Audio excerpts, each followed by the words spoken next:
Muito boa tarde, estamos ao vivo aqui pela nossa TV Câmara, nossos ouvintes que estão em casa acompanhando também. Cumprimento também aqui o vereador Caê, que está presente aqui, os nossos convidados, né? Destaco aqui também, né, representando aí o nosso deputado Marquito, Gabriel, obrigado pela presença, e depois o vereador Caê vai nominando vocês, que ele tem mais conhecimento dessa pauta, o Duda também, que está ali. Então, eu queria aqui convidar, antes aqui de abrir os trabalhos aqui, né, que é a nossa reunião pública, né, Caê, com relação à segurança alimentar no nosso município, chamar a Adriana para vir compor a mesa aqui conosco. Ela é setor de benefício, Secretaria de Assistência Social. Chamar também a Maria José, compor a mesa conosco, por favor. E tem mais quem? Só, tá. Eu vou pedir para o Duda, porque eu vou ter que depois seguir para um outro compromisso. O Duda compõe a mesa aqui do lado da Maria José, por gentileza. E as demais pessoas que quiserem ocupar os espaços aí, fiquem à vontade. O Caí depois vai organizar uma dinâmica com vocês. Sintam todos muito bem-vindos aí, né? É uma pauta muito importante para a nossa cidade, para as nossas crianças, e num contexto, né? Estava conversando com o vereador Caê, a questão alimentar é fundamental para a questão de desenvolvimento de todos, tanto na segurança alimentar, para que o jovem possa ter um aprendizado melhor, uma qualidade, né, mais segura, né? E isso também auxilia que um trabalho de prevenção na educação alimentar para, por exemplo, eu tenho doença de Crohn, eu faço tratamento há 30 anos dessa doença. Então, isso é questão do quê? Porque, à época, na minha infância, não existia esses conhecimentos que existem hoje, não existia uma orientação alimentar específica para mim. Ninguém falava em intolerância à lactose, não lembro de falar nisso. Ninguém falava em intolerância a glúten e uma série de situações. Proteína do leite, hoje tem um leite específico para a criança que tem intolerância à proteína do leite. E, à minha época, isso não existia. Né? A minha medicação, Caí, ela foi manipulada na Dermos, quando eu descobri que tinha doença de Crohn. Não existia um medicamento específico, para vocês terem ideia do grau, né, da dificuldade. Imagine as doenças que existem hoje. Então, a alimentação é fundamental para a criança e o próprio adulto também, né, tenha uma segurança nisso e saber da importância de uma alimentação balanceada. E esse é um debate aqui que a gente, né, vai ter aqui. Agradeço o Caê, a todos que compõem aqui, estão presentes, e todos que estiverem em casa, quiserem deixar suas perguntas, mandar suas perguntas, a gente encaminha ao vereador Caê, que vai fazer mediação. Desejo a todos uma boa reunião, um bom trabalho, e a casa está aberta para que a gente, vereador Caê, possa ampliar, quem sabe, num debate maior com relação às ações específicas a essa pauta. Bom trabalho e muito boa tarde a todos.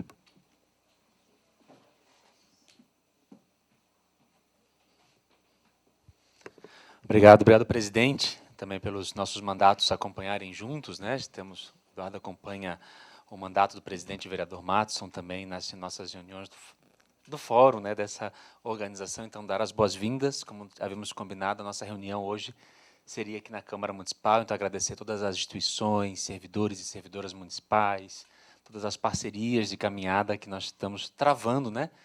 Essa caminhada rumo a uma política de segurança alimentar no município de São José, com todos os seus desafios, com todas as ações já realizadas nas diferentes frentes do nosso município, com esse objetivo de unir os nossos esforços, unir as nossas iniciativas, para que a gente possa estabelecer essa política municipal, né, ou consolidar, talvez, enfim, o verbo ideal a gente vai descobrindo e formatando na caminhada. Como é que a gente pensou que nós teremos algumas falas, como as nossas reuniões costumam acontecer. Hoje a gente está também transmitindo ao vivo na TV Câmara Municipal, também pelas redes sociais, o que também é uma oportunidade da gente registrar essa documentação. Então, a gente sugeriu, pedir para a Adriana, de repente, fazer um breve histórico do que a gente vem caminhando desde o ano passado, talvez para a gente alinhar também quem talvez esteja pela primeira vez conosco. Pode ser? Eita, aqui.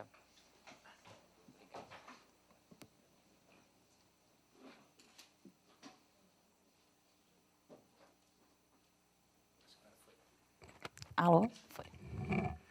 Então, boa tarde a todos e a todas.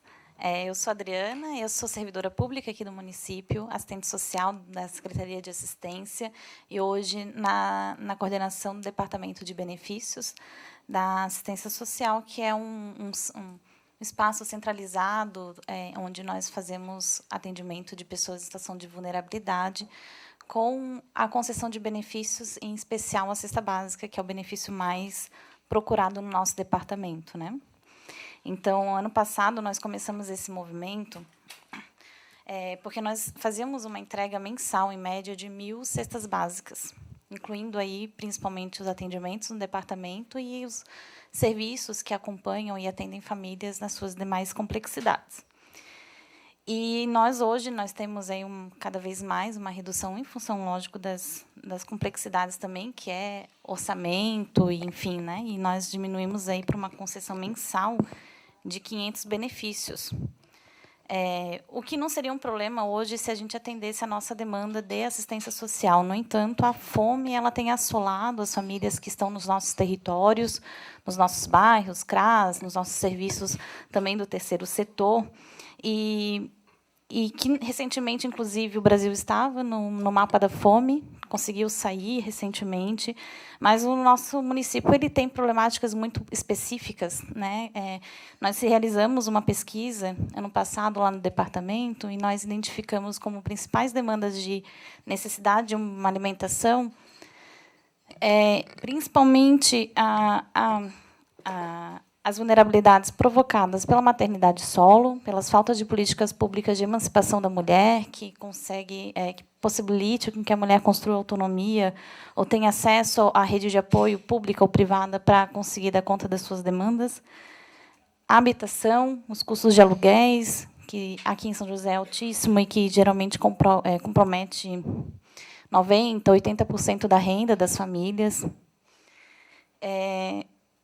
A educação, que oferta vagas meio período, em horários diferentes para irmãos, enfim, que tudo isso acaba impossibilitando a família de conseguir gerar uma renda e ter acesso a outras formas de alimentação, né? Isso nos provocou a debater a política de segurança alimentar em São José, em especial porque nós identificamos várias iniciativas que acontecem nos territórios, de cozinhas comunitárias, a colônia de pescadores, a agricultura familiar, as hortas solidárias, mas que acontecem de maneiras isoladas e sem apoio público ou privado para a sua articulação. Muito menos nós conseguimos ter acesso a essas informações, para que a gente possa também usar como uma rede de atendimento também para as famílias que estão passando por essa situação de vulnerabilidade. Então, em função desse alto custo, com habitação, com alimentação, enfim, nós identificamos que é uma pauta transversal que requer aí a discussão de direitos humanos para atendimento em diversas áreas, discutir habitação, valorização dos imóveis, o direito da mulher, o direito à educação, o direito a uma alimentação saudável, então que a pessoa não precise trocar o arroz, a carne, o feijão por um miojo, o que afeta aí o desenvolvimento neurológico, psicológico, que muitos estudos trazem, né, que afetam daí custos também, maiores custos com saúde, com educação, enfim, uma bola de neve. E, por isso, nesse movimento, a gente conseguiu aí mobilizar diversas áreas da sociedade civil, uma representatividade muito bonita, com uma representação de 50, 60 pessoas em cada reunião, para que a gente pudesse, então, trazer à tona essas discussões, conseguir pensar em legislação, como, por exemplo, a colônia de pescadores, que traz aí a demanda do meio ambiente, da poluição e do acesso aos peixes, aos pescados, de maneira mais acessível da população, as hortas e a agricultura familiar, que está muito presente aqui no nosso município, mas também que o acesso ele é muito limitado, né? E a gente acaba tendo que recorrer a lugares com preços mais altos, enfim. E essa mobilização começou a surtir um efeito muito bonito, e nós encaminhamos aí a efetivação do Conselho Municipal de Segurança Alimentar. E o que tem pautado as nossas últimas reuniões até então é que a gente consiga fazer essa articulação e poder discutir mais a fundo essas realidades, legislações e políticas públicas que atendam a essas famílias, para além da assistência social. Obrigada. Obrigado, Adriana. Então, primeiro que saudar o vereador Adair Tessari, está aqui conosco para acompanhar também a reunião. Obrigado, vereador. Acabamos de começar, Então, estamos aqui com esse histórico que a Adriana nos traz, da caminhada que a gente tem trilhado, como foi dito aqui, todas as diferentes iniciativas. Qual que é o nosso combinado? Nós temos aqui a apresentação hoje de algumas ações que, como foi relatado pela Adriana, têm feito ações efetivas nos territórios, nesse acompanhamento. Então, a proposta é a gente escutar essas apresentações, uma média no máximo, quem sabe, em 5 minutos, se for possível, e a gente vai abrindo as inscrições para o nosso debate, porque também aqui, não só uma reunião pública, mas é uma reunião ampliada, que nós nos encontramos periodicamente, como foi dito, na construção dessa política. Tem acordo? Pode ser assim? É? Então, eu vou sugerir que a Maria José da Pastoral do Migrante possa fazer a primeira fala. Você pode usar ali a tribuna, acho que fica também melhor, já está aí com controle para passar o slide, né? Daí vamos combinar, quando estiver faltando 1 minuto, eu faço um sinal para ti, pode ser? Combinado. Tem que ligar, né? E se eles conseguem colocar ali, só para que vocês consigam visualizar. Bom, boa tarde a todas, todos e todas. Eu sou Maria José, eu sou assistente social da Pastoral do Migrante, Associação Scalabrini, e a gente está acompanhando este movimento que já falou a Adriana desde o início, eu acho, desde a primeira reunião. Nós estamos trabalhando, fisicamente temos um escritório em Florianópolis, só que devido a que alguns serviços de atenção aos migrantes que estavam aqui trabalhando em São José tiveram que ser reduzidos, né? Muitas vezes, bueno, por questão de reorganização ou por questões financeiras. Então, toda a demanda de São José, ela veio, né, a Pastoral do Migrante, em nosso escritório em Florianópolis. Por isso, nossa presença também aqui. Então, eu trouxe só para mostrar alguns dados que queria compartilhar com vocês. Isso é do Observatório de Cadastro Único, né? E eu queria mostrar aqui para vocês das famílias, né, que elas estão cadastradas, que são 11.476. Famílias com estrangeiros, 903, né, no município de São José. Então, isso fala de que 7,8% do total de famílias cadastradas em São José são famílias com estrangeiros. Eu coloquei aí estrangeiros porque é verdade que a gente que trabalha em imigração não gosta muito desse termo, né? Gostamos mais de imigrantes. Mas é bem significativo, né? E eu, a ver se eu consigo aqui. Sim. Então, faz pouco tempo, acho que mês passado, se eu não me engano, foi lançado dados do Atlas Temático de Imigração, feito pela UDESC, né? Esse dado traz dados muito significativos também para pensar as políticas públicas e, sobretudo, a imigração. Aqui eu coloquei compreender as mobilidades contemporâneas, é uma tarefa multidisciplinar, as pessoas se deslocam por razões de ordem econômica, para fugir de situações de guerra, de perseguições políticas e étnicas, de crises ambientais ou por razões afetivas e emocionais, entre outras. Todas essas motivações se traduzem na busca por melhores condições de vida, saúde e felicidade. Aqui compreendemos felicidade como alcance de condições dignas de trabalho, de renda, de moradia, de acesso à saúde e à educação, de segurança, de proximidade de familiares e amigos, do direito a uma vida social sem discriminação, com acesso à cultura e de sentir acolhimento no lugar escolhido para viver. Eu escolhi ali esses parágrafos, eu achei bem significativo, porque aí fala da diversidade que tem a migração, né? A diversidade não é unicausal, né? A migração tem vários fatores pelos quais as pessoas migram. E ter em consideração que, como vocês conseguirão apreciar, né, razões de guerra e demais, eles vêm em situações verdadeiramente de muita vulnerabilidade. Não só econômica, também afetiva, né? Muitas vezes vem só parte da família, consegue viajar, o restante ficam. Então, são situações bem complexas que desafiam as políticas públicas e também o território. E agora você fala porque eu trouxe isso de caráter dinâmico do território, né? O território, a gente sabe que não é só um espaço delimitado fisicamente, sino que temos a concepção desse território criado por relações de poder e também a partir de demandas da realidade local, del lugar de reproducción de vida, inherentes a las vulnerabilidades y características que envolven aspectos culturais, históricos y sociais. Com certeza, eu faço 4 anos que estou morando, 5 anos que estou morando aqui em Florianópolis, eu sou uruguaia também, né? Mas com certeza a população daqui de São José apreciará mudanças, né, no seu território. E uma delas, que eu achei muito significativo este dado, desse atlas que eu acabo de mencionar, São José, na década de 2000 a 2009, tinha 82 migrantes, né? E esse município, este mesmo município, del 2010 a 2022, tem 2.435 migrantes. Então, isto se traduz verdadeiramente a uma demanda significativa, né, em este território, justamente com este território criado, dinâmico.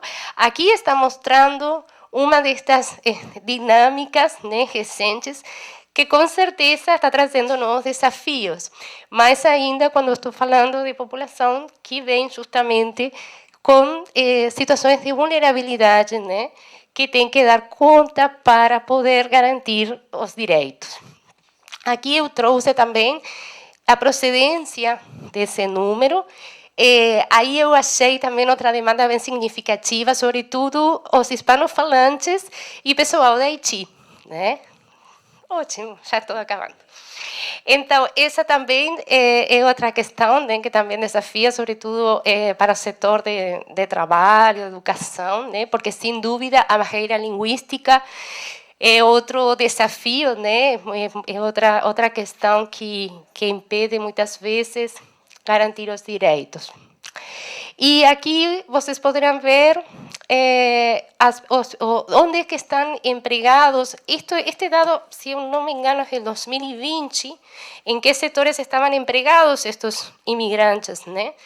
E bom, aí tem os números, a maioria são trabalhadores da produção de bens e serviços industriais, outros trabalhadores de serviços, vendedores de lojas e mercados, e outra parte, trabalhadores de serviços administrativos, entre outros. E eu não quero deixar de mencionar, não vou repetir tudo o que falou a Adriana, que agradeço, porque eu não tenho que voltar a falar, sobre justamente essas vulnerabilidades e a questão das respostas que agora estão tendo. A migração em segurança alimentar, ela traz também outro desafio, que é justamente o que eu falei. A questão do cultural e também da alimentação está ali. Aqui tem uma colega, Aline, da Caritas, que muitas vezes falamos, tem uma mãe que eu não sei o que fazer, porque a criança não quer comer e a gente tem cesta básica, mas a criança não come o que está nessa cesta básica, né? Então, assim, é outro desafio que é importante também, que quando estamos falando de multiculturalidade, de segurança alimentar, também se interseccionem essas variáveis para conseguir respostas eficazes. Obrigada. Muito obrigado, Maria. Até pediu, o pessoal já perguntou se a gente pode ter acesso aqui ao material, se puder compartilhar conosco os slides, a gente agradece. Quero registrar aqui também o Bruno, assessor do mandato do vereador André Guessi, também está acompanhando a reunião. Convidar agora, então, para essa apresentação de uma fala de, no máximo, até 5 minutos, o Gabriel, que é assessor do deputado estadual Marquito, que também atua na pauta da segurança alimentar, e também a gente acaba trabalhando juntos na bancada da Grande Florianópolis. Aquele mesmo combinado, quando estiver faltando tempo, eu te dou um sinal aí. Som, aí. Boa tarde a todos, todas e todes. Sou o Gabriel, assessor do deputado Marquito. Também faço parte do movimento dos pequenos agricultores de Santa Catarina e Florianópolis. Queria começar agradecendo, né, esse espaço ao vereador, a Adriana, né, que fez uma boa explanação aí. Eu queria começar falando que segurança alimentar, ela é um direito, né? É um direito dos povos, é um direito à alimentação adequada. Então, a alimentação adequada, ela passa desde uma alimentação agroecológica, sem venenos, até as pessoas poderem saber de onde vem o seu alimento, né? E em quantidade suficiente. acesso à água também, né? Então, o mandato, né, a gente tem feito uma discussão bem ampla sobre isso, porque também isso envolve os direitos humanos, né? O direito à alimentação adequada é um direito humano essencial à vida. Não há nenhum outro tipo de atividade humana que aconteça sem alimentação. E ele é um dever do Estado. É o Estado que tem que conseguir cumprir esse papel de garantir que as famílias, que as pessoas, que as crianças, né, tenham acesso à alimentação. Todos os dias, mais de 3 vezes, porque a gente sabe que 3 vezes também não é uma segurança.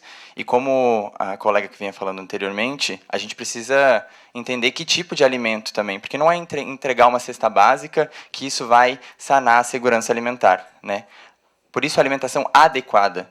Porque não adianta entregar uma bolacha que só tem açúcar, sal e trigo e dizer que comeu e isso é segurança alimentar, né? Muito pelo contrário. A gente precisa de diversidade, uma alimentação diversa, sem agrotóxicos, de preferência, né? E a gente precisa de fortalecimento do sistema o sistema de segurança alimentar, o SISAM. A gente precisa que esse sistema ele esteja em todos os municípios, fortalecido, né? E a gente precisa também dos conselhos, né? Porque é através dos conselhos que a gente consegue estabelecer esse sistema nos territórios. Então, sem o conselho, sem esse espaço de reunião dos movimentos sociais, das lideranças, né, dessa casa aqui, que é a Casa do Povo, discutindo essa política, né, uma política que vem da gente, é uma demanda nossa, né, do povo, e isso integrado. Então, também trago aqui a necessidade da CAISAN, né, da Câmara Intersetorial, porque essa discussão ela não é só da segurança, né, do sistema de segurança alimentar, ela perpassa o SUS, o Sistema Único de Saúde, porque se não tem alimentação adequada, se não tem uma segurança alimentar, isso vai bater lá no SUS, isso vai, como, né, o presidente da casa que falou anteriormente, vai, claro, afetar o desenvolvimento das nossas crianças, mas muito além disso, né? Vai bater lá na assistência social, né? Então, a gente precisa ter que o SUAS, o Sistema Único de Assistência Social, o Sistema de Segurança Alimentar e o SUS, eles estejam integrados e dialogando com o poder público para que as políticas como o PAA, como o PNAE, né, como as hortas comunitárias, a economia solidária estejam conversando, porque a gente precisa que essas políticas conversem, porque elas convergindo, elas vão fazer, como a gente pode ver no último período, em 2 anos, né, que a gente retoma essas políticas, a gente tira o Brasil da fome, do mapa da fome novamente. Então, não é só porque mudou o governo, mas é porque trabalhou, voltou com as políticas públicas, fortaleceu essas políticas públicas, né? Então, fortalecer essas políticas públicas é acabar com a insegurança alimentar, né? A insegurança grave que a gente diz, né, nas notas, né, que saem aí nas pesquisas, que Santa Catarina é o estado que tem a menor insegurança alimentar, mas ainda bate 3,5%. Então, ainda tem gente passando fome e fome grave, que não consegue nem comer mais de 1 ou 2 vezes no dia, né? E a gente precisa entender que essa insegurança... Um minuto, beleza. Que essa insegurança, ela tem raça, ela tem gênero e ela tem território, né? Ela bate mais na população preta e, preferencialmente, nas mulheres pretas, as mães solos, né, principalmente também. Então, a gente também precisa ter essa discussão, porque senão a gente vai achar que é só ter o PNAE, né, da alimentação escolar e que estaria resolvido. Não. A gente precisa ter mapas, a gente precisa ter estudo territorial para entender aonde que estão, apesar da gente já saber, como eu falei, tem território, tem raça e tem gênero. E, para finalizar, né, a gente precisa entender que existem já, como a colega falou também aqui no município, a agricultura familiar, que precisa ser fortalecida, as hortas comunitárias, as cozinhas solidárias, porque são esses agentes da sociedade civil organizada que vai conseguir suprir essa necessidade de fornecer a alimentação, né? Seja pelas hortas urbanas, pela agricultura urbana, mas a agricultura familiar também, os próprios pescadores e pescadoras, né, que a gente sabe que também cumprem esse papel. Então, fortalecer isso de forma coletiva, conjunta, junto com o poder público e fortalecendo os nossos sistemas de segurança. Acho que é isso. Obrigado. Obrigado, Gabriel. Agora, a gente tem mais 2 falas de apresentação desse trabalho. A Ana vai falar sobre o trabalho realizado pelo Marista, depois de ouvir a Paty falando sobre a cozinha do MTST. Então, Ana, mesma dinâmica, tá? Quando estiver faltando ali, te dá um sinal. Oi. Tá funcionando, tá. Gente, eu sou a Ana, estou um pouquinho nervosa de falar aqui neste microfone, mas é um prazer, realmente é muito bonito ver esse movimento que a gente já vem construindo há um tempo, né, ganhando cada vez mais corpo, mais força, mais vozes, enfim, então eu fico muito grata. Eu trabalho no Marista, sou assistente social lá, já faz 1 ano e pouquinho também, e eu acho interessante que quando o pessoal trouxe os dados, é o que bate lá na nossa porta, na verdade, todos os dias, certo? Então, o Marista, hoje, a gente atende quase 1.000 alunos, né, quase 1.000 estudantes. São 759 famílias no total. Interseccionalizando as temáticas também, né, a gente percebe que a maioria das nossas famílias elas são chefiadas por mulheres. Um bom contingente delas de mulheres negras. E algo que a gente vem trabalhando e construindo com os nossos estudantes é uma concepção em relação ao direito humano à alimentação adequada. Quando essa temática ela apareceu nas reuniões que a gente fazia em relação, né, à Zona Norte de São José, a gente não hesitou em trabalhar com os estudantes também essa temática que é tão cara, né, que é tão importante, porque justamente vai bater na porta deles. Então, esse ano a gente está estudando direito humano à alimentação adequada, está estudando a questão da cesta básica. Lá na escola também, durante esse primeiro semestre, foram entregues 35 cestas, então é um número bem grande para a política de educação, né, que nem deveria estar lá, mas, enfim, acaba tendo seus percalços, as pessoas vão lá, nos procuram para isso, a gente, às vezes, recebe de doação, então consegue repassar. E lembrar, assim, que acho que era esse o ponto principal que eu queria trazer para vocês, é que, além dos números, as falas que batem lá na escola são: cheguei hoje sem comer para estudar. Né? Ou a única refeição que eu consegui fazer entre ontem e hoje foi aqui na escola. E aí, como é que a gente garante que esse estudante ele vai estar lá, ele vai conseguir aprender se ele está com fome? Essa aqui é a questão principal. Se ele não consegue se alimentar antes de ir para a escola. Ou mãe e pai que às vezes manda mensagem, faz uma ligação, né, e fala: olha, eu não tenho o que dar para meu filho comer hoje, então eu não consigo mandá-lo para a escola, às vezes por vergonha. A gente negligencia mais do que um direito, né? Junto com os representantes de turma dos anos iniciais, a gente também fez um trabalho, a gente conseguiu, inclusive, trazer aqui na Câmara de Vereadores, né? Foi o processo de criação de uma lei para acabar com a fome em São José. Esse que é o anseio das crianças. Então, eu vou ler para vocês aqui como é que ficou mais ou menos. Ela é bem curtinha. Mas, enfim, o objetivo é acabar com a fome em São José e no futuro no Brasil todo. Isso é escrita dos estudantes, tá? Então, estudantes de 6 a 11 anos, dos anos iniciais. O artigo 2 foram as ações previstas que eles levantaram e acharam importantes. Então, fazer hortas coletivas para que todos do bairro e da cidade possam colher e comer. E que cada família receba R$2.000 por mês para comprar alimentos que gostem e que façam parte da sua cultura alimentar. Então, eles estão debatendo, né, distribuição de renda, exatamente, e também cultura alimentar, né, gente? É isso que a colega trouxe antes, né, o que tu come, o que faz parte do teu dia a dia, enfim, a comida também fazendo parte como sagrada, né, para algumas religiões também. Então, eles trouxeram isso como debate, né, foi muito legal. Trouxeram também os responsáveis, quem seriam os responsáveis por essa execução. Então, eles se colocaram, né, as crianças, os vereadores, o governo, o presidente da República, o CRAS, que está sempre presente em tudo, e também todo o nosso povo, né, porque é uma luta coletiva. E as considerações finais.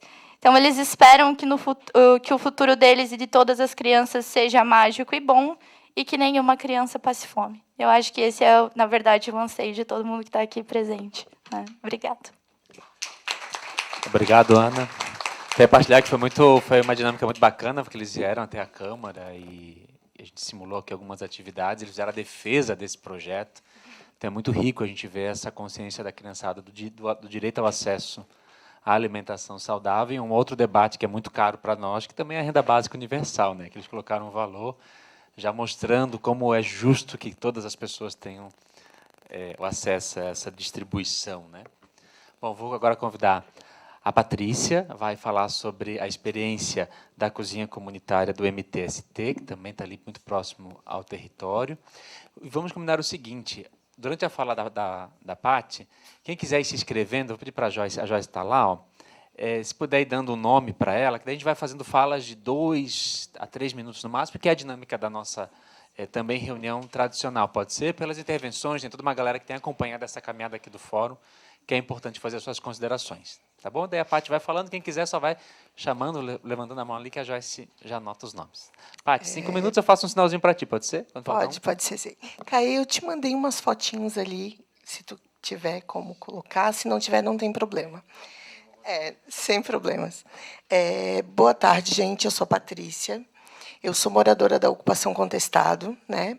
E também faço parte do movimento social do MTST. Então, eu escrevi um resumo aqui, que é tanta coisa para falar, e a gente acaba falando coisas que, né, são irrelevantes. Mas, falando um pouco da história, o movimento dos trabalhadores sem tetos tem construído cozinhas solidárias populares em todo o Brasil. Elas surgiram na pandemia, quando o movimento viu a necessidade das pessoas, né, que não podem trabalhar, que precisavam sair para os seus trabalhos, que trabalhavam em obras, e se viram limitados, e sem ter como colocar a cozinha na mesa.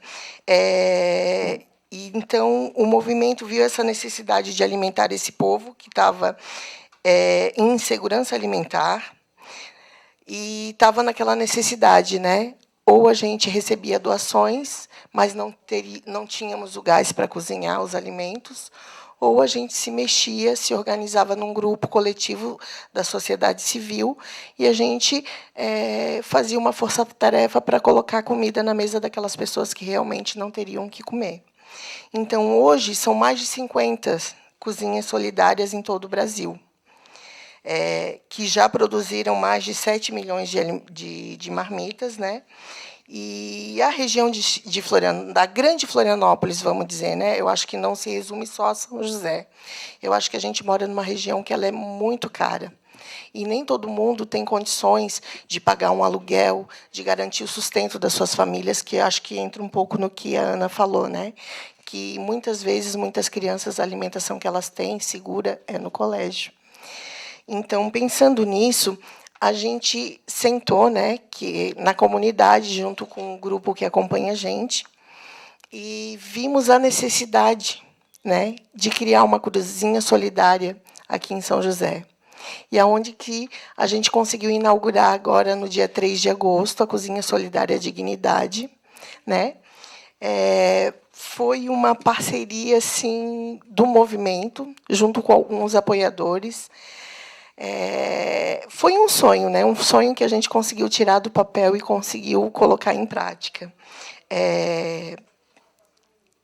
Eu até me emociono um pouco, porque é muito difícil tu morar numa comunidade e ver pessoas dizendo: tu tem um leite para mim dar para o meu filho.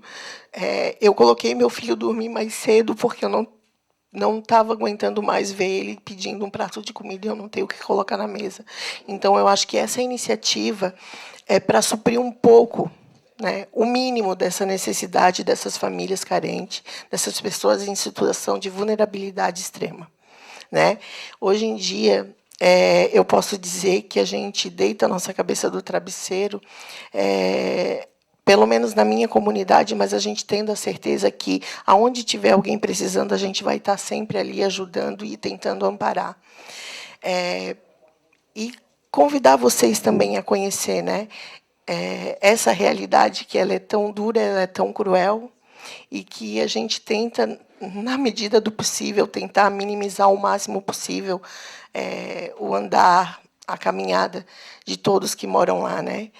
Porque hoje ser morador de uma ocupação significa tudo em dobro, dificuldade em dobro, discriminação em dobro, né? Infelizmente, hoje nós somos marginalizados por coisas que nós não cometemos, mas só por morar em comunidade carente, a gente já tem essa figura, mora lá, é vagabundo, não precisa. Não, gente, somos trabalhadores, temos nossas necessidades, precisamos de ajuda, sim, mas a gente está lá também para ajudar as pessoas que precisam. Então, por isso que a gente sentou, criou essa cozinha. Ela deu muito certo. A gente conseguiu distribuir 350 marmitas no dia 3. Assim, foi uma coisa assim, muito linda, muito emocionante. Todo mundo se doou, vários apoiadores abraçaram a nossa causa. Então, foi uma coisa assim que foi uma conquista, né? A gente ainda tem, né, muita coisa para avançar, a gente tem um espaço para conquistar, mas, aos poucos, a gente está caminhando e está fazendo isso ser possível.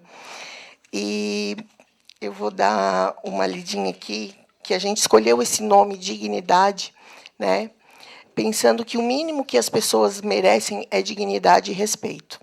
E tem uma música que ela fala, só queria ser gente, queria plantar uma rosa e poder regá-la, com todas as crianças do mundo, para que elas tivessem uma vida feliz e com amor e dignidade.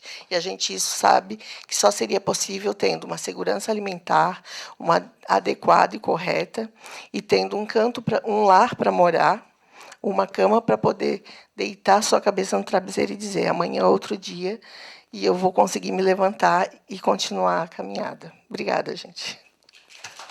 Obrigado, Paty. A Paty trouxe algumas fotos, mas vale a pena quem puder acessar nas redes sociais, também do MTST. Tive a oportunidade de estar lá no lançamento da cozinha, foi muito bonito. Um conjunto de verduras, uma alimentação preparada com tanto carinho, de uma forma muito coletiva. Então, se puderem também conhecer essa experiência, nós também temos uma cozinha no Morar Bem, são experiências diferentes, mas que são muito necessárias para a nossa gente. Então, quem puder conhecer. Bom, eu vou passar agora aqui para a Carla, então, da Secretaria de Saúde, para também fazer a sua fala. Gente, então está aberto agora, a gente vai na fase das nossas falas, porque tem muita experiência, tem muita vivência aí na nossa rede, tem muito trabalho que a gente quer construir coletivamente. Então, Carla, está contigo. Então, boa tarde a todos. É um prazer estar aqui nessa casa, novamente, parabenizar o CAE e a Adriana por essa iniciativa, né, de um tema tão relevante, né? Digo que sou suspeita a falar, porque sou ser humano e também sou nutricionista, né, e, né, como defensora de um tema muito importante. Falar de segurança alimentar e nutricional é falar de pessoas, né? Por mais que envolva aí, né, a questão de alimentação, que nós estamos falando aqui, a gente está falando de pessoas, né? E quando a gente fala de pessoas, a gente precisa, sim, né, ter um olhar muito qualificado, né, e atencioso para tudo que se fala, né, envolvendo os seres humanos. Muito se falou aqui de segurança alimentar e nutricional, e quero destacar que a gente precisa, sim, né, garantir um acesso a uma alimentação saudável, mas que esse acesso seja regular e permanente, né? A gente não quer matar uma necessidade fisiológica do indivíduo, né, que é ingerir alimentos no hoje. A gente quer garantir, sim, que essa prática ocorra de forma permanente. Então, esse acesso precisa ser regular e permanente, e, como muito bem foi falado aqui, acesso de alimentos de qualidade. Importante destacar aqui, quando a gente fala muito aqui de cesta básica, dizer que no ano de 2023 tem aí, né, um decreto e uma nova sugestão de composição de cesta básica que vai de encontro ao que a gente prega, que é a questão de qualidade de vida e saúde, onde a gente, né, onde esse decreto, né, do governo federal coloca que a cesta básica ela deve ser composta por alimentos in natura, né, ou minimamente processados, que deve ser a base da alimentação. E a gente sabe que esses alimentos têm uma relação positiva, né, com saúde. Então, assim, esse espaço aqui, né, CAE, é muito importante, né, para que a gente garanta a segurança alimentar e nutricional, seja do indivíduo, da população, no município, é muito importante fortalecer políticas públicas. E quando a gente fala de políticas públicas, não é só, né, jogar na mão aí do gestor, né, seja ele do prefeito, do governador, dos vereadores, é sim, né, envolver toda essa população que está aqui, né? E a gente sabe que a população ela tem uma voz muito forte, né, e muito atuante quando realmente se quer estabelecer essas políticas públicas. Dizer, então, assim, que promover segurança alimentar e nutricional no município, né, não é só falar de alimento, né, mas, como foi colocado aqui, é envolver saúde, é envolver renda, é envolver educação. E muito se fala hoje, né, também o impacto que essa alimentação, além da saúde da população, que vai ter também no planeta, né, nas mudanças climáticas, nas alterações do tipo de alimento que a gente vai estar consumindo e que isso pode, né, prejudicar de uma forma muito negativa, né, a questão das nosso clima e assim por diante. Então, quero dizer, né, que, como da área da saúde, assim, tem mais colegas aqui que podem ajudar nessa fala, que estão lá também trabalhando na equipe multidisciplinar diretamente com essas famílias. A gente sabe que isso é uma demanda que muitas vezes a gente fica, né, presa a algumas situações que a gente não consegue acolher de uma forma realmente que deveria. Então, agradeço e parabenizo essa atuação e me coloco à disposição para a gente realmente fortalecer cada vez mais a segurança alimentar no município de São José. Obrigado, Carla. Segue aberta a palavra, assim, né? Tem a equipe técnica aí também, que faz esse trabalho na saúde, nas outras áreas, tem gente da assistência, sociedade civil. Está aberto, gente. Tudo bem que parece que a dinâmica está um pouco diferente da reunião hoje, da nossa reunião tradicional, mas não precisa ficar aquado. Então, por favor. Pois é, acho que o ambiente... Pode, mas se puder só usar o microfone, porque está sendo gravada a nossa reunião, daí ela é importante. Oi, pronto. Então, pessoal, para quem não me conhece, eu sou Gabriela, eu sou nutricionista residente aqui no município de São José. Atualmente atendo em 2 UBSs, né, na UBS sede e na UBS de Picadas, mas já atendi ali também no Procasa, né? Bom, primeiro eu quero parabenizar, né, o pessoal ali da Cozinha Solidária. Muito bom o movimento de vocês, extremamente resistência, luta, tentando sobreviver, né, a gente sabe que é um estado embranquecido, e as pessoas que vivem nesse território são pessoas de várias etnias, de diversos lugares do mundo, e a gente, aqui, a sensação que eu tenho é que a gente está tentando sobreviver. Então, esse movimento que vocês fazem de colocar comida dentro da casa das pessoas é muito potente, muito poderoso. Meus parabéns, assim, de verdade. São José carece desse tipo de ação, e eu acho que a gente já pode dar nome aos bois, né? Porque o problema que São José enfrenta hoje é o problema do nutricídio, que é o genocídio alimentar da população negra. E assim, movimentos como esses, né, de cozinha solidária, restaurante popular, faz com que São José realmente precise desses movimentos, né? Mas a questão aqui também é que eu concordo também ali com a fala que o colega trouxe da questão do território, né? A gente vê, por exemplo, os territórios mais periféricos de São José, existe a questão dos desertos alimentares, né? Então, a pessoa tem que andar muito para conseguir um alimento in natura, né? Ela tem que fazer um esforço absurdo para poder conseguir chegar num sacolão. Só que, quando a gente pensa em questão de fome, eu não acredito que o Brasil saiu do mapa da fome. Porque, quando fala de fome, para mim, eu, nutricionista, entendo que é fome de micronutriente, de ferro, cálcio, fibras, né? Enfim, tantos outros nutrientes aí. E a obesidade, hoje, ela é uma desnutrição. E, quando eu vou para esses territórios mais periféricos, eu encontro o quê? Obesidade, seletividade alimentar. Obesidade, seletividade alimentar. Então, a minha pergunta aqui, fica uma pergunta para o município, né? Quais vão ser as ações para combater a questão do nutricídio nos territórios periféricos? Porque existe aí uma demanda de mapeamento. Mapeamento de acordo com território, gênero e raça, principalmente raça. Porque, para mim, é óbvio que os imigrantes, tem a questão dos imigrantes, da população preta em território, né? Outra questão aqui que eu venho percebendo é a ausência de feiras de alimentos in natura. Porque as feiras, a gente encontra muito alimentos açucarados aqui em São José. Bolachinha, né, alimentos da colônia, enfim, e não é muito interessante. Até mesmo no sacolão a gente consegue encontrar isso com facilidade.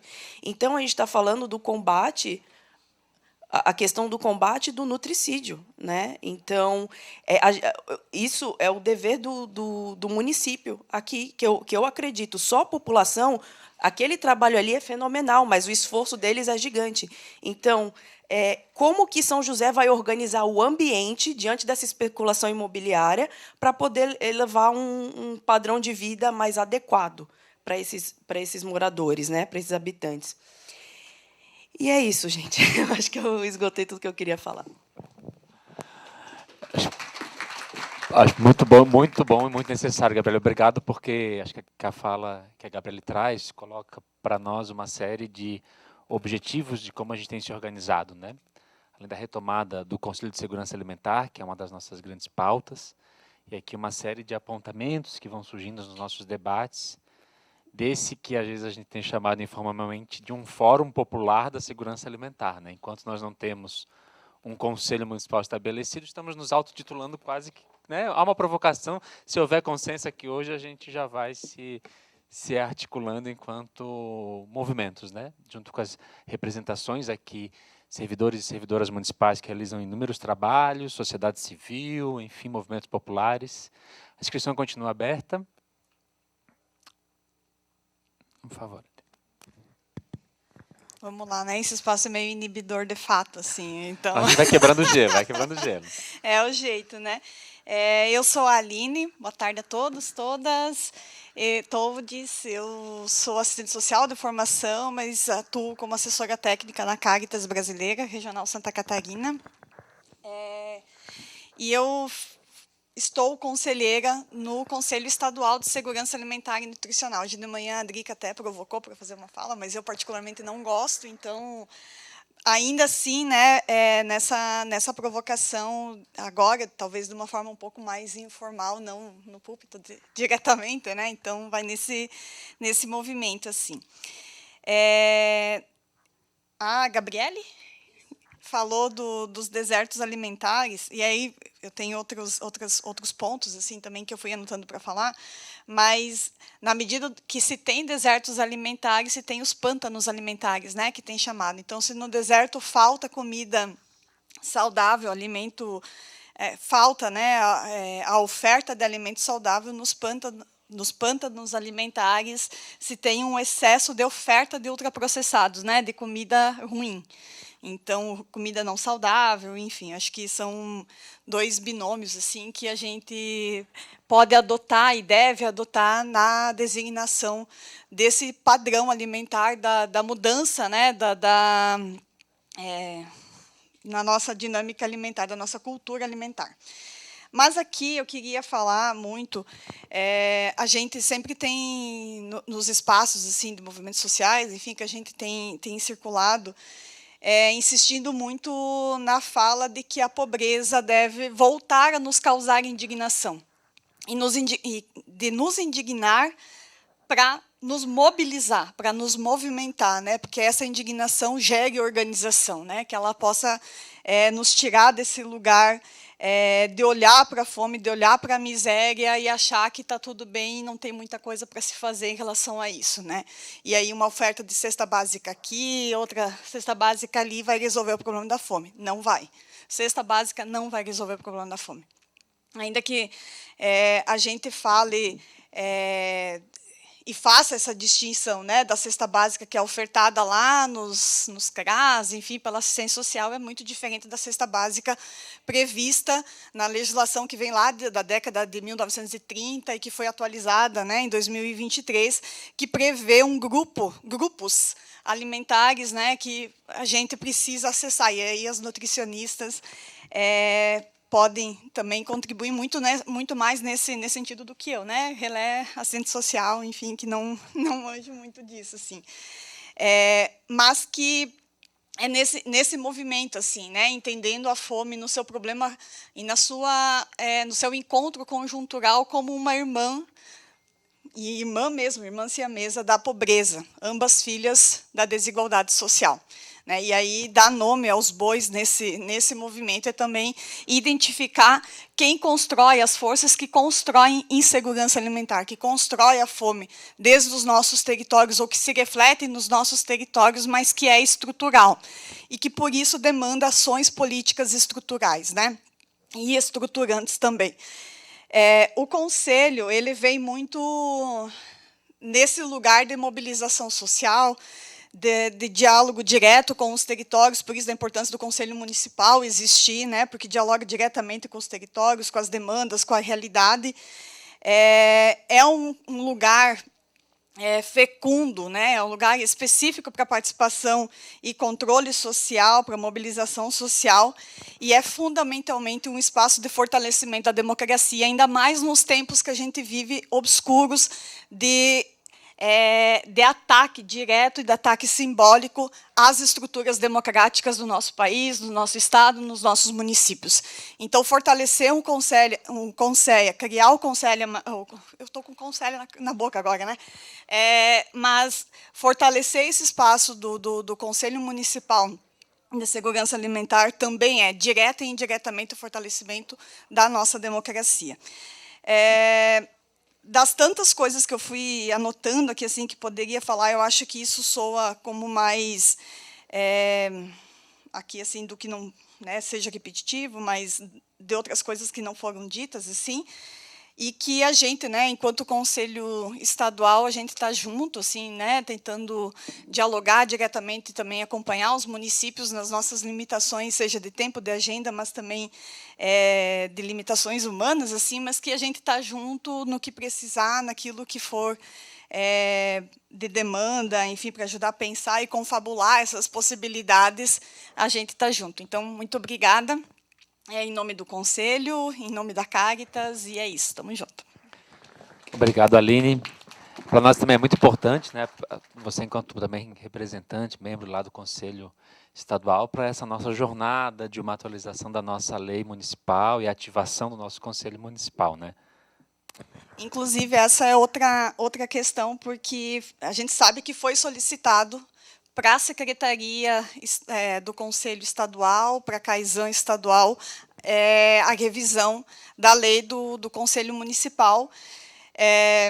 E aí, nessa revisão, para poder atualizar termos, atualizar dinâmica, enfim, o grupo que até então vinha... E eu falo isso porque eu tenho mais liberdade para falar em algumas coisas, então é isso, estou me dando esse movimento de falar.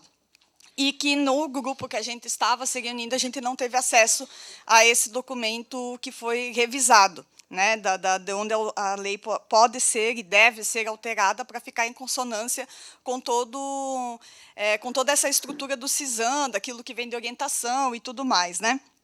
E aí, talvez, uma das demandas que a gente pode tirar aqui, eu acho que a construção, a efetivação desse Fórum Popular de Segurança Alimentar, formalizar isso, eu acho que é importante, mas também que, ou seja por meio do mandato, seja por meio, talvez, exatamente de uma deliberação daqui dessa reunião pública ampliada, solicitar para que a Secretaria do Conselho possa estar disponibilizando esse documento. Como foi solicitado pela instância do governo da gestão municipal diretamente, que a gente possa fazer essa solicitação também para que a gente possa ter acesso a esse documento e poder ter um parâmetro das coisas que podem ser alteradas, daquilo que pode ser dialogado, enfim, com muita tranquilidade.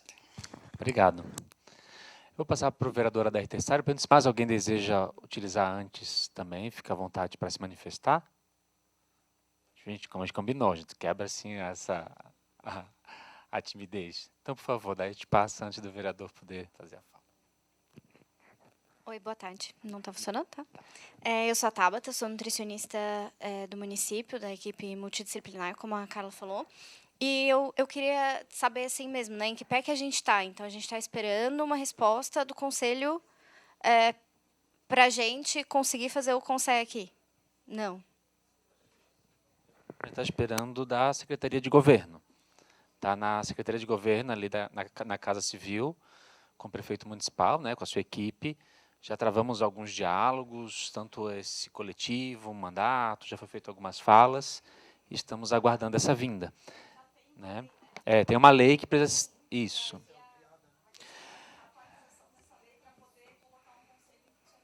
A gente vai ter aqui algumas sugestões de encaminhamento. Eu vou colocar uma sugestão também daqui a pouco aqui, se a gente sugere a autorização aqui para essa casa mesmo.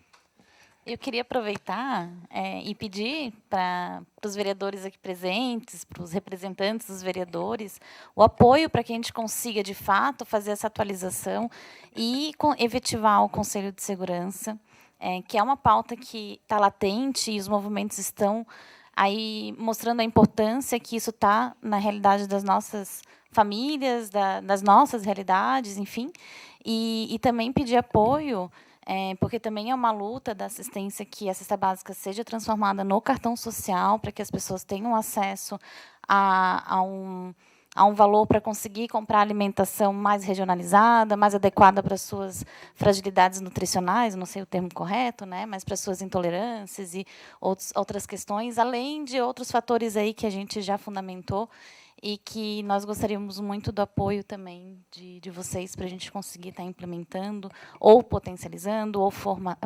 fortalecendo essas pautas. Perfeito. Acho que mais um item também que a gente reforça na pauta da reunião de hoje, né? Vou passar para a vereadora Adair Tessari.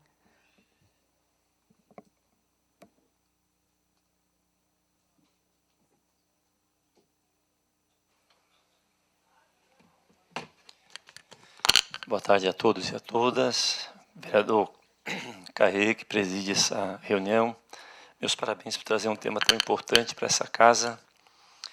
E nós podemos aqui discutirmos assuntos tão importantes como é a fome, ou essa desigualdade que existe no nosso país. Então, parabéns, tá, Caio? Você é sempre muito solícito e sempre com o nosso respeito.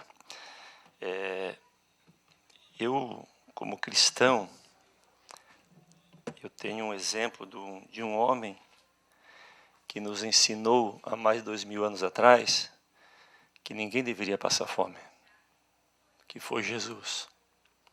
Foi um dos primeiros a levantar a bandeira de socorrer o órfão, socorrer a viúva e os necessitados. Então, para mim, ninguém deveria passar fome, jamais. O mesmo direito que eu tenho de me alimentar, Caê, eu gostaria que todas as pessoas tivessem. O mesmo direito que você senta numa mesa para tomar um café, como talvez um ou outro não tenha tomado hoje por algum motivo de saúde ou alguma situação, mas deveria ser o direito de todo brasileiro ou estrangeiro que reside em nosso país e fora do nosso país também. Essa é a minha percepção como cidadão e como um ser humano que penso que alimentar-se deveria ser um direito igualitário de todas as pessoas. Porém, eu preciso, diante disso, tocar em alguns pontos que são importantíssimos e que nos levam a essa situação. A pergunta que deve ser feita é por que tem tanta fome? Como você falou, eu também não acredito que o Brasil saiu do mapa da fome. Jamais o Brasil saiu. Se tivesse saído, não tinha essas histórias tristes que estão sendo contadas hoje à tarde aqui. Senão, não teria essas histórias. Então, o Brasil continua e continua muito no mapa da fome, com certeza. Que se tivesse saído, nós não estaríamos aqui com tantas histórias tristes e que nós abríssemos aqui a realidade mesmo, seria muito mais cruel do que nós estamos comentando nessa tarde. Eu acompanho política, vereador Caê, de 1996. Foi o primeiro, quando eu comecei a me dedicar a acompanhar política. Entrei para a política em 2021. Estou no meu segundo mandato. Caê entrou em 2017, ficou o mandato fora e retornou agora, que é um ganho para esta casa também. Mas desde 96 eu acompanho política de sucessivos governos e partidos. E é lamentável que a cada campanha política surge uma promessa de extinguir com a fome. Ano que vem, renova-se essa promessa que vão acabar com a fome de novo. Ano que vem, vão acabar com a fome de novo. E nós vamos ter que ouvir essa promessa de novo. Por que eu falo isso? O Brasil é um país rico, financeiro, é um país rico por natureza, nós temos muito recurso, olhe quanta terra nós temos para produzir, olhe quantos rios que nós temos, olhe o mar que nós temos. O Brasil é um país rico. Se é um país rico, por que está assim? Vereador Caio, você pode me dar 20 mil por mês e eu ser um homem endividado, se eu não souber administrar o que vem nas minhas mãos. Como você pode me dar 3 mil E eu vivi bem com 3 mil se eu souber administrar. Então, o Brasil, ele vem, desde que eu me conheci na política em 96, dessa forma. Os nossos recursos não estão sendo bem administrados. Nós pegamos os impostos no Brasil, em torno de 58% governo federal, em torno de 24% governo estadual e em torno de 15% a 17% município. E a conta cai sempre em cima do município, porque as pessoas vivem aqui no município. Enquanto os governos não levarem a sério as políticas públicas, mas o que eu falo sério é sério mesmo, enquanto nós não cortarmos privilégios dos políticos também, nós não podemos aceitar, independente de ideologia partidária. Eu não posso aceitar que políticos tenham hotéis luxuosos, viagens luxuosas, mesas milionárias, enquanto milhares de brasileiros passam fome. Eu não posso aceitar isso também. Então, o mapa da fome no Brasil vai sair quando todos realmente tivermos gestões sérias, comprometidas e que vão olhar para as pessoas de verdade, mas de verdade mesmo. Eu estou falando para vocês, olhando para o olho de vocês, de um cidadão que o que eu mais queria nesse momento é que essa reunião não existisse, para que não existisse fome. Né, vereador Caí? Mas, infelizmente, tem que se fazer reuniões como essa para se debater o assunto, para trabalhar o assunto e para levar a sério o assunto que nós temos. Então, nós não podemos mais admitir isso no nosso país. Nós precisamos de uma maneira muito séria, mas muito séria mesmo. Eu, vereador Tessari, quero ficar de lado agora. Eu, cidadão Adair Tessari, eu não aceito isso.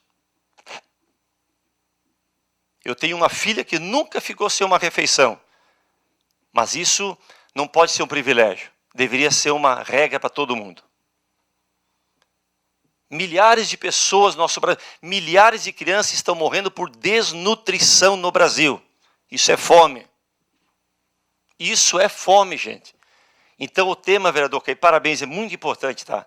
Nós precisamos debater isso com seriedade. Eu vi a senhora que apresentou aqui, que tem uma cozinha solidária. Esses trabalhos são fantásticos. Eu estou falando, e quem me conhece sabe que eu gosto do trabalho social. Eu tenho um projeto social. Mas eu olho com preocupação para um Brasil que a classe política está nas alturas jogando migalhas para nós. E isso é terrível. Isso é doloroso para o nosso país. Mas nós podemos mudar essa situação. Nós devemos nos unir, devemos trabalhar, continuar falando sobre o tema, continuar falando sobre o assunto. E eu queria, Caí, vou dizer para ti, você é nutricionista, né? Eu queria que ela abrisse o jogo o que é comida de verdade. Aí nós ia morrer desesperado aqui. Nós ia ficar desesperado aqui. Porque a coisa é séria, gente. A coisa é muito séria. Nós temos várias crianças que vão para a escola comer, Caí, que não tem comida em casa. Enquanto nós vemos, a CNN lançou agora, o G1, desculpa, lançou a matéria agora, olha que tristeza para nós. Brasil piora o ranking em corrupção. Da corrupção na transparência internacional e tem a pior nota dos últimos anos. Corrupção tira a comida da mesa, tira a consulta lá, aquela criança que precisava do nutricionista, não tem porque falta o profissional. Corrupção rouba direito na escola, corrupção rouba exame, que um exame detectava uma doença, detectava um problema que essa criança está vendo, nós estamos vendo isso, mas a corrupção vai a passos largos no Brasil e isso é terrível para nós. Então, nós precisamos combater o mal que existe no Brasil para que as nossas crianças, para que o nosso povo possa comer de verdade. Eu não acredito, eu não aceito um país tão rico, com pessoas tão pobres. Que Deus tenha misericórdia e que Deus abençoe o nosso país. Obrigado, vereador Caí. Obrigado, vereador Tessari. Eu pergunto antes de fazer os encaminhamentos, mais alguém deseja falar? Bom, nós temos que dar alguns encaminhamentos então. Assim, como o vereador falou, a gente tem esse desejo. Você citou o exemplo da escola. E um dos objetivos que a gente vem traçando, que é essa retomada do Conselho de Segurança Alimentar tem como objetivo essa mobilização das diferentes iniciativas que a Prefeitura já realiza, seja com a alimentação escolar, o acompanhamento na Secretaria de Saúde, pelas unidades de saúde, na assistência social, enfim, e juntando os movimentos sociais, os movimentos populares, as organizações da sociedade civil, para que a gente possa monitorar o que é desenvolvido aqui na nossa cidade, monitorar, termos acesso a esse mapeamento, né, da fome no município, mas também, não só da superação da fome, mas da garantia da segurança alimentar, né, dessa garantia nutricional, do acesso à alimentação saudável. Nós temos, então, um dos objetivos dessa caminhada, a Adriana vai me corrigindo, mas então, a gente conseguir, nós estamos caminhando para o final de agosto, atualizar a nossa legislação. Nós já travamos alguns diálogos, mas, quem sabe, uma proposta, nós temos aqui os nossos mandatos aqui reunidos nessa reunião, já que existe uma legislação em vigor, ela precisa ser atualizada, quem sabe essa atualização do Conselho partir dessa casa. Que a gente, quem sabe, assinarmos em conjunto, que a atualização possa sair aqui do Legislativo, essa proposta, porque é simplesmente uma interpretação aqui de que nós não estamos criando um órgão, nós estamos atualizando a composição desse órgão chamado, então, Conselho Municipal de Segurança Alimentar, para que a gente possa dar uma sequência a uma série de pautas que aqui foram levantadas e têm sido levantadas nos nossos debates.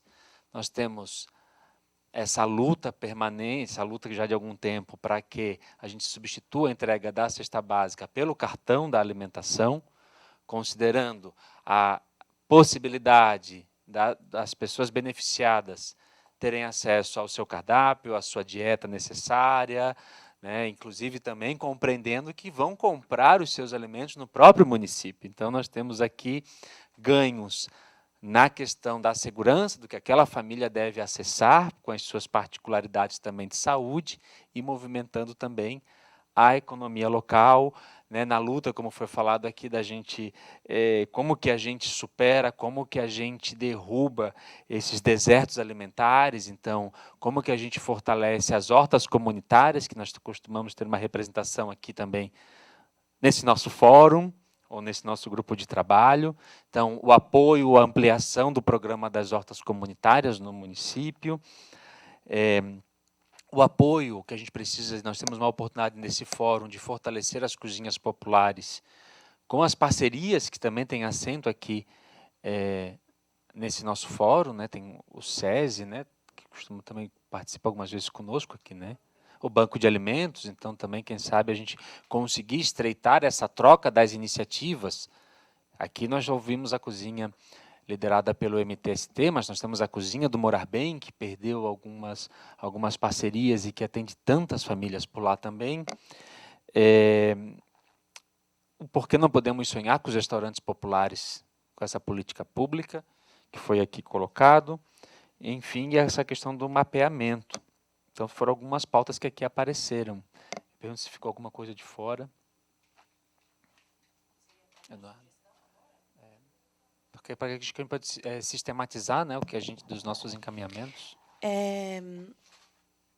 Eu tive pensando em algumas coisas aqui, por exemplo, a questão da venda de ultraprocessados próximo à escola, né? As escolas, que é bem comum. Então, a gente pode seguir aí pelas normas do PNAE, respeitando, né? Porque isso já está escrito, já está elaborado.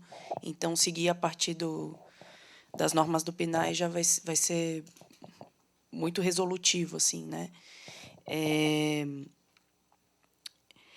Me preocupa também a questão dos atacados, né? Porque quando a gente vai para esses desertos alimentares, não muito longe, não num tempo muito distante, é bem capaz de surgir um supermercado atacado ali. E quando a gente entra num atacadão da vida, né, no supermercado, a gente sempre tem alimentos, lá vai ter alimentos in natura, porém já tem estudos falando que a composição de alimentos nos atacados ela é majoritariamente ultraprocessada. Então, a minha sugestão aqui para o município é como esses alimentos vão chegar nessas populações, principalmente periféricas, né? A minha sugestão aqui é o resgate das feiras de rua. Tá? Como que quem estaria atuando nessas feiras de rua?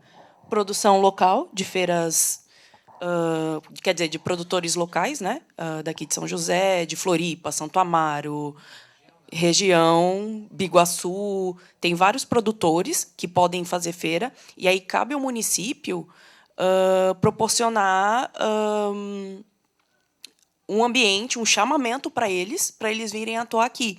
E uma garantia de trabalho também para esses trabalhadores, nesses territórios. Então, trazer isso semanal. Sabe?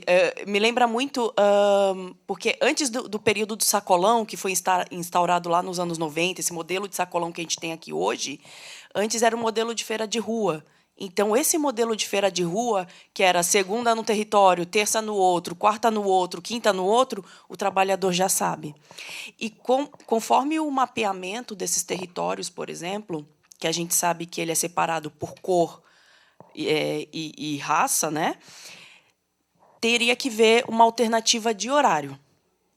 Que aí teria que ser melhor estudado com a questão de horários, como que esses feirantes, né, como que essas famílias, esses produtores, quais os melhores horários, porque entende-se que uma população que trabalha um pouco mais distante do centro, né, eles têm que acordar às 5 horas da manhã, pegar um ônibus e vir para o centro. Que horas ele vai fazer a feira? É isso que a gente vai ter que pensar à noite. Então, é importante... E a feira tem que estar, quando o cara descer do ônibus, ali na cara dele, ali, basicamente, uma quadra no máximo. Então, acho que é o papel do município cuidar desse ambiente. Outra coisa que o município também pode começar a fazer é do espaços verdes para atividade física, porque a gente sabe que a atividade física hoje ela é remunerada, né? Então, a atividade física virou um produto, e a gente está tendo um aumento de obesidade. Então, essas pessoas elas são muito mais sedentárias, e os espaços verdes que a gente vem observando, eles estão sendo vendidos, né? O poder público começa a vender, por exemplo, praças, parques, né, para construtoras, e isso acaba dificultando a mobilidade das pessoas, criando um ambiente obesogênico, né? Que mais? Restaurante popular é a se sonhar nesses territórios, tá? Sempre puxando mais para o periférico possível. A gente tem questão de vulnerabilidade alimentar aqui, insegurança alimentar, por exemplo, em Campinas, já aconteceu, mas a gente vê uma dificuldade maior nos bairros periféricos. Então, a minha sugestão é cautela na distribuição ali desses supermercados atacados, tá? Porque até mesmo se a gente for parar para pensar, a pessoa que ao entrar no supermercado atacado, ela já está exposta a alimento ultraprocessado. Então ela vai dar várias voltas para conseguir chegar no alimento in natura, porque a entrada, não sei se vocês já perceberam, de um supermercado é do lado direito. Geralmente nos alcoólicos ali, já é tudo muito mapeado isso aí, né? E cada empresa que está ali exposta, ela paga um valor absurdo. É, no mínimo, R$5.000 só para ter um banner na porta. Então, quando ela vai chegar no alimento in natura, que é lá na fruta, lá naquela fruteira, ela já pegou muito alimento ultraprocessado. Entende? Então, expor fazer com que a rúcula, o tomate, o brócolis, alimentos verdes in natura cheguem nessas populações. Obrigado. Poxa, bons encaminhamentos. Obrigado até já porque a gente já teve aqui vários apontamentos e reflexões que a gente acaba não se dando conta no nosso dia a dia, né? Essa do mercado mesmo. Gente, alguma outras sugestões? Outras sugestões? Adri?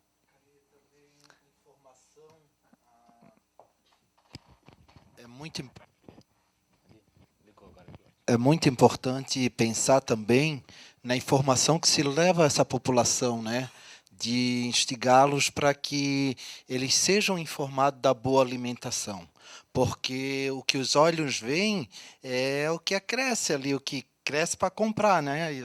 A propaganda ali, o salgadinho e tal. Então, assim, criarmos propagandas, né, como cartilhas educativas para que divulgue isso nas comunidades, né, da boa alimentação, né? Eu acho isso muito importante. Também investir nisso, porque fala-se muito em levar alimento, né? Mas que tipo de alimento? Porque se eu não tenho alimento na minha casa e eu ganho uma cesta básica multiprocessada, eu vou comer, porque é o que eu tenho para o momento, né? E daí vai tudo de água abaixo se nós não pensarmos também. Porque também, se nós formos pensar, né, em colocar-se no lugar do outro, né? Eu, graças a Deus, já passei necessidade na vida, mas nunca passei fome. A gente sabe que também atingir a todos é uma gama de se pensar como que esse cadastro vai efetivar definitivamente para que se abranja a toda essa população realmente carente. Porque eu conheço pessoas do bairro onde eu faço um trabalho, né, que é dirigir a ONG Frei Antônio lá na Colônia Santana, pessoas que passam necessidade de falta de alimento e não têm a coragem de vir pedir, de vir buscar, né? E nós levamos, porque a gente sabe da necessidade. Então, tudo isso tem que se pensar de que forma vamos atingir. Pensa na migração, pensa-se nas famílias desempregadas, nas famílias que não têm casa, né? Quantos moradores de rua que passam o dia todinho sem comer nada, né? E que estão ali, e às vezes é filho de um conhecido da gente, é filho da terra, é filho do Estado, né? Tem muito para se fazer. Eu penso que criar políticas públicas é realmente isso que a gente está fazendo aqui. Isso, para mim, já é uma efetivação de nós estarmos dentro dessa casa tão respeitosa e darmos esse passo, né, é dizer para o mundo que nós não estamos calados, né, de não aceitar tão fácil como o vereador Tessário falou. Não é inadmissível, não dá para aceitar. Né, mas a gente tem que pensar em todos os viés de como também chegar. Porque, às vezes, a gente pensa, periferia, né, periferia só os morros, os bairros pobres. Não, gente, tem casa de chão batido aqui na Fazenda Santo Antônio, do Max, de chão batido no meio de casarões. Né? E, às vezes, está tão do lado da gente, tão próximo, né? E a gente vai dar uma volta no mundo para buscar uma solução. Né? E nós estamos aqui para solucionar e realmente não nos calarmos. Acho que agora é a nossa vez realmente de trazermos ao município, mas também de darmos a possibilidade, de não esquecer aquele que não vai ao cadastro único por desinformação, por não ter dinheiro para pegar, porque assim, aonde que se faz os cadastros únicos? Nos CRAS da vida, todos têm acesso ao CRAS, a gente sabe que não tem, gente. Tem pessoa que tem a ignorância de não saber, né, porque ela foi poldada em tantas necessidades, em tantas apanhou tanto e, né, isso eu acho que esse trabalho tem que ser feito por nós, né, não só assistente social, não, aqui não há um julgamento na minha fala, mas há no que a gente realmente tem que pensar como um todo, porque senão nós vamos ainda ficar na parte dos esquecidos, né? Criar cesta básica não é difícil, gente. A gente trabalha nessa ONG lá e esse ano nós já fizemos 3 campanhas com 87 cestas básicas em cada campanha. Não é difícil, o povo ajuda, as pessoas ajudam, né? Mas mobilizar o governo para isso é aonde nós temos que gritarmos. Nós só vamos fazer diferença, né, aonde a política fazer a diferença. Enquanto tiver os senhores lá mandando e eu como, né, na travessa de ouro, enquanto outros comem na mão ou não tem nem o que comer, o que é isso? Né? Falta muito. Tá? Então, eu quero agradecer por essa oportunidade, agradecer pelo CAE, pelo presidente vereador Madison, né, que abriram essa casa, todos os vereadores, né, representantes aqui, assessores também, né, por estarem à frente e dizer que nós estamos juntos, né, todos nós aqui, ninguém de nós vamos estar desamparados ou sozinhos, né? A gente junto, nós somos mais fortes. Ninguém faz nada sozinho. Então, vamos mostrar para essa sociedade que realmente nós vamos fazer a diferença. Não vamos deixar morrer por aqui. Muito pelo contrário, isso aqui talvez seja o grande início de uma mobilização onde, né, não vai ter mais falta de alimento ou de uma boa alimentação. Obrigado pela oportunidade. Vamos fazer a diferença, pessoal. Obrigado. Então, tem também esse encaminhamento da questão dessa dimensão educativa, né? Da possibilidade de trabalharmos dessa dimensão na educação. Tem também, então, aqui esse encaminhamento que então, a gente se organiza, a gente segue formalizados, mobilizados, né? De maneira espontânea, mas nós estamos organizados no nosso grupo enquanto o Conselho. Eu passo aqui para o Bruno também, assessor do vereador André Gesser. Oi, boa tarde a todos, todas, todos. Eu não sei se foi falado antes, eu peço desculpa, eu cheguei um pouco tarde, mas o pessoal que trabalha com essas cozinhas, né, especialmente temos uma representante aqui da cozinha... Isso, Dignidade, MT, Cozinha Dignidade. Cozinha Dignidade.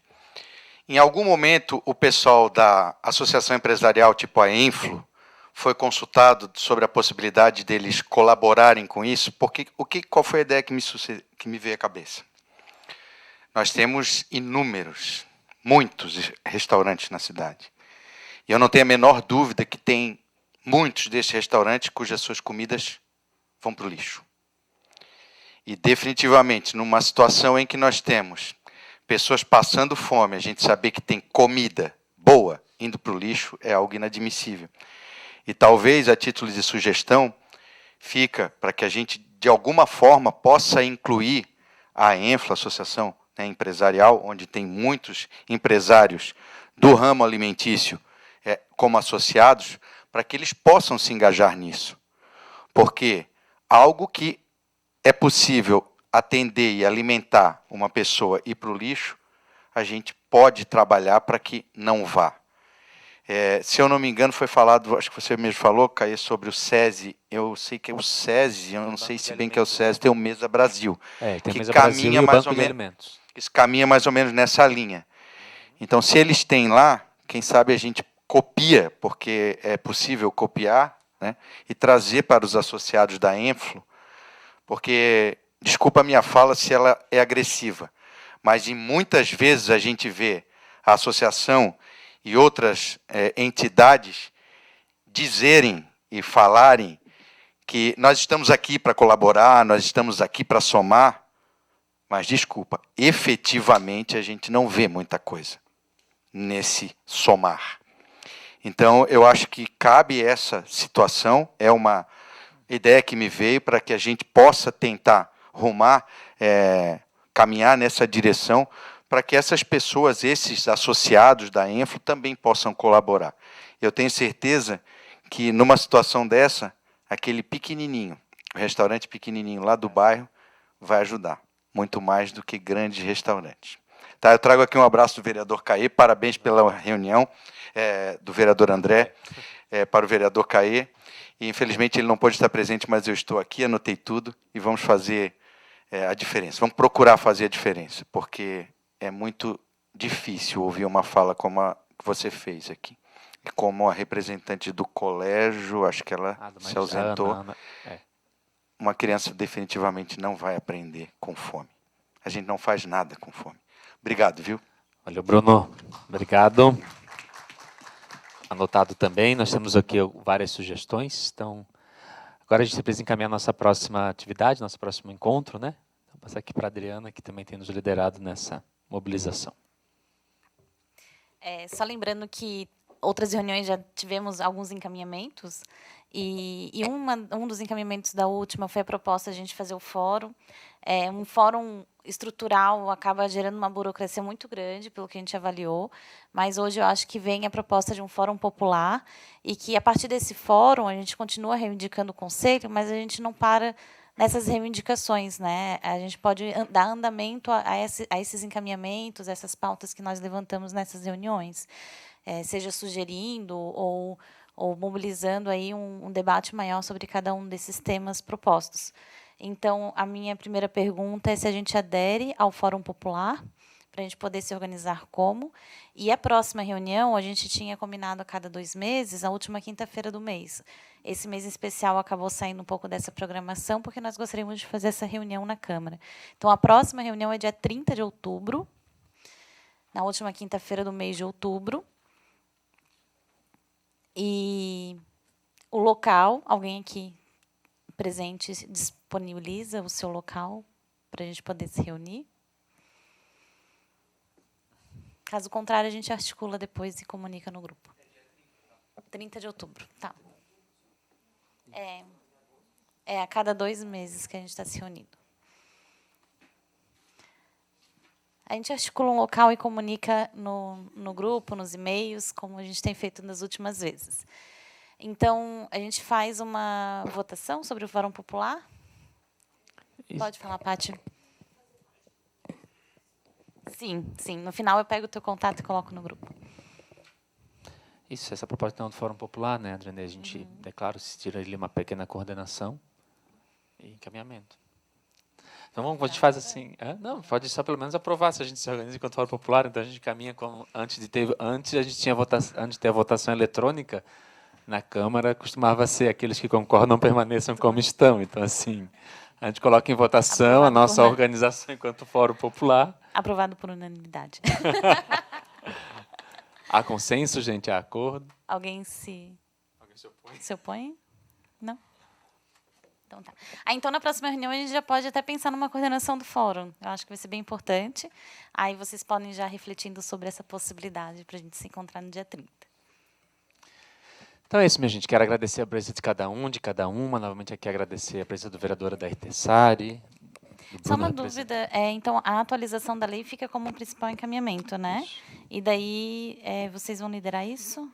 Acho que a gente pode conversar, eu vou compartilhar aqui com os vereadores a questão de uma proposta, acho que em cima daquilo que a gente tem discutido com o Conselho Estadual, e a gente debate aqui entre nós esse encaminhamento, a gente tira como uma possibilidade aqui de contribuição dessa casa, já que com muita alegria nós sediamos a reunião de hoje. Então, de novo, agradecer a presença das instituições, movimentos sociais, servidores e servidoras do município, vereadora Dair Tessário, Bruno, representando o vereador Draguesser, Eduardo, a gente, né, nessa articulação, Eduardo, o presidente, vereador Matson. Então, obrigado a cada um e a cada uma. Nos encontramos...